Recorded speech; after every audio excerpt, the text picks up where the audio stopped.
Hey everyone, finish watching the next episode of Mystic Knights, Queen Deirdre. Tamra soldiers are launching an assault along with Tyrone. Rowan manages to drive off Tyrone and the Tamra army retreats.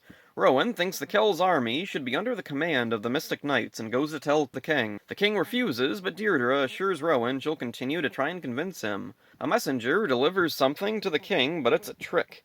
Poison emits from the message and the king falls ill. He appoints his daughter Deirdre to rule in his absence. Queen Maeve gloats to her General Torque the poison was hers and her plan is working.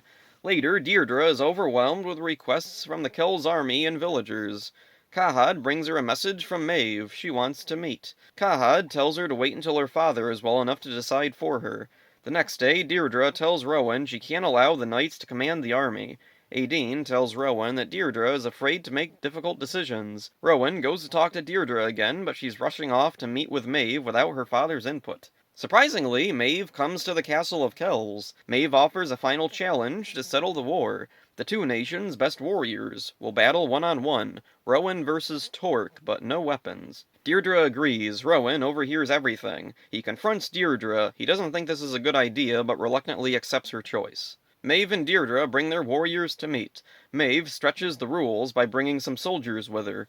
Rowan and Torque approach and shake hands, but Torque takes the opportunity to take a cheap shot at Rowan. Suddenly, Torque pulls his sword. Deirdre yells that they agreed to no weapons. Maeve just laughs it off and says they agreed to no rules. Deirdre throws Rowan his sword, but Torque steps on it. He's about to swing at Rowan when out of nowhere rushes King Conifer.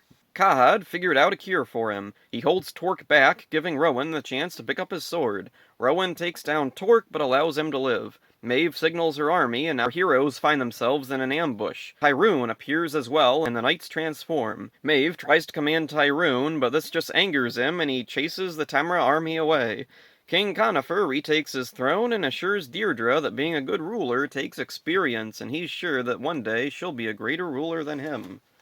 For whatever reason, the title of this episode made me think it was going to be a more comedy-focused episode, but actually it's another more serious episode. Mystic Knights has its humorous moments, but for the most part, it keeps a fairly serious and mature tone. I like that Maeve can't control Tyrone. At the beginning, her army is just waiting to see where he goes, and hoping that he goes to Kells, so they can make it appear that he's an ally. Now I'm wondering if Tyrone could potentially ally with the Knights. Maybe he'll become friends with Pyre. Deirdre temporarily becoming queen gives her some new insight into what her father goes through. The conflict of Rowan wanting to command the Kells army oddly never gets any resolution. Maybe this plot point will return in the future and it'll be a running thing.